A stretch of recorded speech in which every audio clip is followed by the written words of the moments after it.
মতন।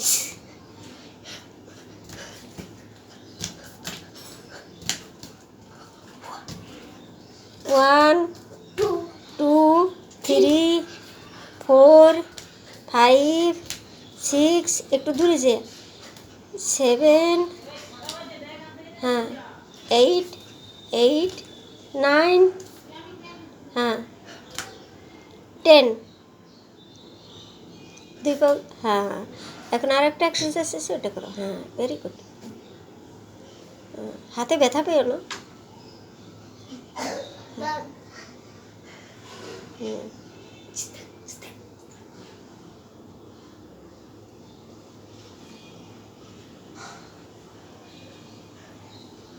ঘাটটা ঘুরিয়ে ঘুরিয়ে করো, ঘাটটা ঘুরিয়ে ঘুরিয়ে, ঘাড়ের এক্সারসাইজটা মাথার। ভালো করে ভালো করে ভালো করে। অস্থির লাগে না?